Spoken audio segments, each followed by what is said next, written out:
నమస్కారం. శ్రావణ మాసంలో ఉన్నాం. ఈవేళ తొలి శ్రావణ శుక్రవారం. అయితే అమ్మవారైన లక్ష్మీదేవిని గురించి ఈ మాసమంతా మనం శ్రద్ధగా ఉండాలని చెప్పుకున్నాం కదా ముందే. అమ్మవారి జననం, లక్ష్మీదేవి పుట్టుకను గురించిన కథను చెప్పుకుందాం. లక్ష్మీదేవి భృగు మహర్షి యొక్క కుమార్తె. భృగువు బ్రహ్మమానస పుత్రుడు. ఆయనకి కలిగిన సంతానాల్లో లక్ష్మీదేవి ప్రథమ సంతానం, స్త్రీ సంతానం. అయితే అందుకని మనం అమ్మవారిని భార్గవి అనే నామధేయంతో కొలుస్తాం. అష్టోత్తరం సహస్రనామాల్లో భార్గవి పేరు కనపడుతుంది.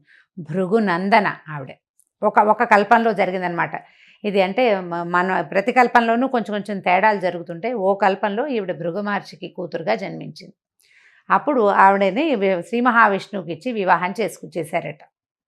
తర్వాత కాలంలో, అంటే తర్వాత మన్వంతరంలో లక్ష్మీదేవి విష్ణువుతో ఉండగానే ఆమె సమృద్ధికి సూచన అని, ఆమె వల్లే ధనధాన్యాభివృద్ధి జరుగుతుందని తెలుసుకున్నారు ప్రజలు అప్పటికే. అయితే తర్వాత కాలంలో ఒకనాడు దూర్వాస మహాముని వైకుంఠానికి వచ్చాడు లక్ష్మీనారాయణలను సేవించడానికి. అప్పుడు అక్కడి నుంచి ఆయనకు ఒక పారిజాత పుష్పమాల లభించింది, కల్పవృక్షాల మాల అన్నమాట.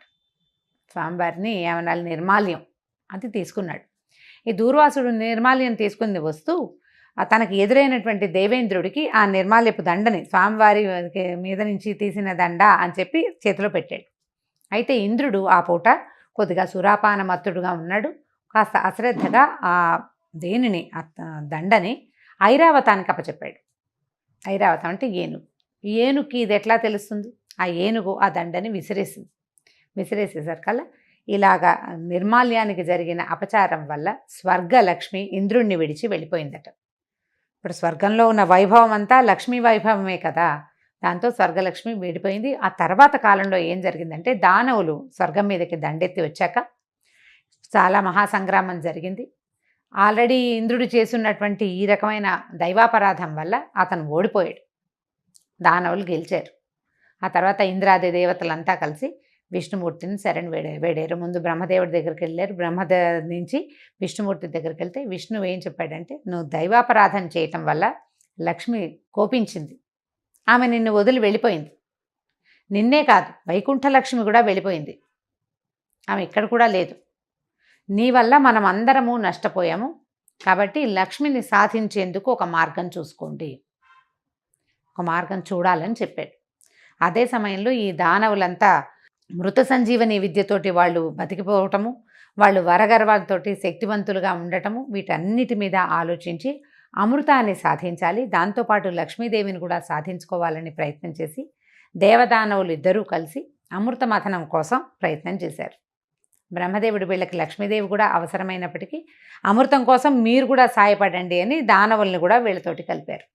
దేవతలు దానవులు కలిసి క్షీరసాగర మథనం చేశారు. ఈ పాల కడలిని చిలకటము. ఇప్పుడు ఇది నిజంగా జరిగిందా ఇలాంటివి అని ప్రశ్నిస్తే లాభం లేదండి. ఏదో ఒకటి జరిగింది. ఆ జరగటం వల్ల వచ్చినటువంటి ఉపయోగాలు ఏమిటో మనం తెలుసుకోవాలంతే. ఇవి పురాణ గాథలు, ఇవి నిజం అవునా కాదా అనే ప్రశ్నల కంటే కూడా దాని తర్వాత జరిగిన ఫలితం ఏమిటి అనేది, దానివల్ల మనం ఏం తెలుసుకుంటున్నాము. ఏదైనా మధిస్తేనే సరైన విషయం బయటకు వస్తుంది. పాలల్లో వెన్న దాగుంటుంది. పచ్చిపాలల్లో ఏది తీయంటే తీయగలము, చేత్తో రాదు. పోనీ పాలను తోడుపెట్టి పెరుగు చేసాం, పెరుగులోంచి కూడా తీయంటే తీస్తే రాదు, తరిస్తే వస్తుంది. దాన్ని బాగా చిలకాలి, మధించిన తరువాతే సరి అయిన విషయం బయటకు వస్తుంది. ఈ విషయం మనకి క్షీరసాగర మథనం కథ ద్వారానే మనకి పురాణాలు తెలియజేస్తాయండి. పురాణాల్లో తెలియజేసిన ప్రతి విషయానికి సూచన ఇంకొకటి ఉంటుంది. మనం కథ వినేసి వదిలిపెట్టకూడదు. ఏం సూచించారు? మనకు ఒక సమస్య వచ్చింది, అది తీరట్లేదు, ఎవరో వచ్చి మనకు సహాయం చెయ్యరు. మనం ఏం చేయాలి? సమస్య తీరటానికి ముందు దాని మూలానికి వెళ్ళాలి. దేనివల్ల ఈ సమస్య వచ్చిందో మొదట ఆలోచించాలి. అప్పుడు ఈ సమస్య తీరటం కోసం మనం ఏం చేయాలో కూడా ఆలోచించాలి, ఏం చెయ్యకూడదో కూడా ఆలోచించాలి. ఈ ఆలోచించిన తర్వాత దీన్ని ఇంప్లిమెంట్ చేయాలి. ఇంప్లిమెంటేషన్ కూడా మనం ఆలోచించాలి కదా. ఇదంతా ఎక్కడ జరిగింది? ఇది మథనం అంతా బ్రెయిన్లో, మేధో మథనం జరుగుతుంది. ప్రతి విషయం మీద కూడా మనం ఆలోచించే పని చేయాలి. ప్రతి దానికి మథనము అవసరము. ఏ శుభమైన కార్యక్రమం జరగాలన్నా, ఏ సరి అయిన పని జరగాలన్నా, అసలు ఒక అవుట్పుట్ అంటూ కావాలి అంటే దానికి మథనం ముఖ్యమైనది. నేను ఇక్కడి నుంచి లేచి అక్కడికి వెళ్ళి అది తీయాలి అంటే అదేదో క్యాజువల్ విషయంలో ఉంటుందండి. బ్రెయిన్ దానికి చాలా ఆలోచిస్తుంది. బోల్డంత క్రియ జరగాలి. నాకు ఊహ రావాలి. నా ఊహ అంటే నా కన్ను ఒక వస్తువుని చూడాలి. ఆ వస్తువు చూశానని కన్ను వెళ్ళి బ్రెయిన్కి చెప్పాలి. అది నీకు ఉపయోగపడుతుంది అని బ్రెయిన్ ఆలోచించుకోవాలి. అప్పుడు బ్రెయిను కళ్ళకి చేతులకి కూడా చెప్పి, దాంతోపాటు కాళ్ళకి చెప్పి, ఓ కాలు నువ్వు నడిచెళ్ళు, ఓ చెయ్యి నువ్వు దాన్ని పట్టుకో, ఓ కన్ను నువ్వు దాన్నే చూడు అని వీళ్ళ ముగ్గురికి చెప్పాలి. ఎంత కార్యక్రమం, చాలా పెద్దది. కానీ మనకు తెలియదు. అది చాలా క్యాజువల్గా అనుకుంటాం. చాలా అసలు ఏది సహజంగా అంటే అసంకల్పిత ప్రతీకార చర్యలాగా జరిగిపోయిందని భావిస్తాం మనం, కానీ జరగదు. చాలా కాదు. ఈ నాలుగిట్లో ఏది బ్రెయిను, కన్ను, చెయ్యి, కాలులో దేనికి ఏ నాలుగిట్లలో ఏదైనా ఒక సింక్రనైజేషన్ తప్పింది అనుకోండి, పని అవదే. ఇక్కడి నుంచి వెళ్ళి పక్కనున్న మంచినీళ్ళ బాటిల్ కూడా తీసుకోలేం మనం. ఈ 4 ఒకే లైన్లో పనిచేయాలి. ఈ ముందున్న బయటున్న బాహ్యేంద్రియాల కన్ను చెయ్యి కాలుని పనిచేయించాలంటే బ్రెయిన్లో ఒక మథనం జరగాలి. ఒక చిన్నది కవ్వం పెట్టి చిలకాలి. అది ఆ చిలుకుడు వల్లే పనులు అవుతాయి. అన్నం వండాలి, ఎంత ఉంది, బృహత్తర కార్యక్రమం కాదు. అది చాలా సింపుల్గా చేస్తాం మనం. ఆ బృహత్తర కార్యక్రమానికి మనం లోపల మేధోమథనం జరుగుతుంది. మథనం జరగటం వల్లే మంచి విషయాలు బయటకు వస్తాయి. కొన్ని ఏదైనా ఒక విషయం మంచిగా చెడు కూడా వస్తుంది. దాంతోపాటు బాగా ఆలోచించి ప్లాన్ చేసి పక్కవాడిని మోసం చేస్తారు. ఆలోచించి ప్లాన్ చేస్తేనే ఏటీఎం కొల్లగొట్టగలుగుతారు. ఆలోచించాలి కదా. అలాంటి మథనమే ఇప్పుడు జరిగింది, క్షీరసాగర మథనం. ఈ క్షీరసాగరం ఏమిటి, తెల్లగా పాల నురుగ్గా ఉంటుంది. అసలు అలాంటిది ఎక్కడ ఉంటుందో, పాల సముద్రం అండి. విచిత్రంగా మనం చూస్తామా, చూడం. మనం చూడని ఒక ఇది మన బ్రెయినే, అది మన బ్రెయిన్ అంతే. అయితే ఈ క్షీరసాగరాన్ని మథనం చేయటానికి అది చాలా పెద్దది కాబట్టి మందర పర్వతాన్ని తెచ్చారు. ఈ మందర పర్వతం చాలా చుట్టుకొలత పెద్దది కాబట్టి మందర పర్వతం చుట్టూతా 3 చుట్లైనా తిరగడానికి వీలుగా ఉన్నటువంటి వాసుకి అనే ఒక మహాసర్పాన్ని తమ చేతిలోకి తీసుకున్నారు. ఈ సర్పాన్ని ఇద్దరు ఒకళ్లే పట్టుకుని చిలకలేరు కాబట్టి ఓవైపు దేవతలు, ఓవైపు దానవులు పట్టుకుని సముద్ర మథనం చేశారు. ఎన్ని రకాలో వస్తువులు వచ్చినాయి. దాంతో మహాభయంకరమైన హాలాహలం వచ్చింది. మనం ఆలోచించి చెడుని చేస్తూ ఉంటాము అప్పుడప్పుడు. ఆ చెడుని గనక తొలగదీస్తే, దాన్ని మింగేస్తే తర్వాత మంచి వస్తుంది. ఇది చేయకూడనిది అనే జ్ఞానం కలిగి ఉంటేనే తర్వాత జరుగుతుంది మంచి. మనకి పరమేశ్వరుడు వచ్చి ఆ హాలాహలాన్ని అమ్మవారి అనుమతి తీసుకుని, నేను హాలాహలం మింగుతాను అని ఆమెకు చెప్పి ఆ హాలాహలాన్ని తీసుకున్నాడు లోపలికి. తీసుకొని మింగకుండా కంఠంలో ఆపు పెట్టుకున్నాడు. ఎలాంటి చెడు ఆలోచన అయినా దాన్ని దిగనివ్వకూడదు, కంఠంలోనే ఉంచుకోవాలని ఇలాంటి కథలు చెప్తాయి మనకి. ఆలోచన వచ్చింది బ్రెయిన్లో, అది కిందకి వెళ్ళనివ్వకూడదు, ఇంప్లిమెంటేషన్లోకి వెళ్ళనివ్వకూడదు, ఎక్కడో చోట దాన్ని ఆపి పెట్టుకోవాలి. ఈ హాలాహలాన్ని ఆపిన తర్వాత అమ్మవారు వెలికొచ్చింది.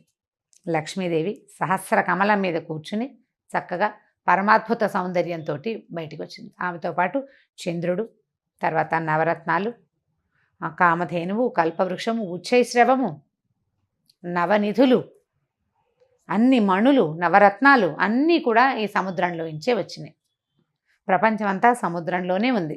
మొత్తం బయటికి వచ్చిన తర్వాత అమ్మవారు మళ్ళీ భగవంతుడైనటువంటి విష్ణుమూర్తిని వరించిన. ఆమె సౌందర్యము, ఆమె కళ్ళకి అసలు మైమర్చిపోయారట. కానీ ఆమెను స్వీకరించాలనుకోలే ఎవరు. దైవీ కళ యొక్క గొప్పతనం అది. ఆ లక్ష్మీ కళ తాలూకు గొప్పతనం. మిగిలిన వాళ్ళు ఎవరు ఈమె మాకు కావాలి అని అడగలేదు. ఆమె స్వయంగా వెళ్ళి శ్రీమన్నారాయణ్ణి ఆయన దండ వేసి ఆయన మెడలో, ఆయన వక్షస్థలంలోకి చేరిపోయింది. వివాహం అప్పుడు భృగు మహర్షి కూతురుగా ఉన్నప్పుడు ఆవిడ విష్ణువుని అడిగిందట, నేను నీతో పాటు ఎక్కడుండాలి అంటే నా హృదయంలో ఉండమన్నట్టు. భార్యని హృదయంలో ఉంచుకోవాలి, ఆమె మీ మనసుగా ఉండాలి అని భగవంతుడి కథే మనకు తెలియజేస్తుంది. లేదా హృదయంలో ఉంచుకోలేవు, అర్ధనారీశ్వర స్వరూపం నీలో సగమైపోవాలి భార్య. లేదా నీ నాలుక యందు ఉండాలి, నీ మొత్తం ఆలోచన, నీ మాట అంతా నీ భార్యగా ఉండాలి. అలాంటి వాళ్ళు ప్రఖ్యాతులవుతారు, అలాంటి వాళ్ళు హాయిగా ఉంటారు, వాళ్ళ జీవితం సుఖంగా ఉంటుంది. అది చెప్పడానికే పురాణాల్లో ఇలాంటి విషయాలు చెప్తారండి మనకి. ఈ అమ్మవారు లక్ష్మీదేవి విష్ణుమూర్తిని వరించిన తర్వాత ఇంద్రుడు ఆమె కోసం మళ్ళీ తపస్సు చేశాడు. తపస్సు చేస్తే అప్పుడు ఆమె అతనికి స్వర్గలక్ష్మిగా ఉండడానికి ఒప్పుకుంది. స్వర్గంలో ఒక లక్ష్మీ అంశ ప్రవేశించింది.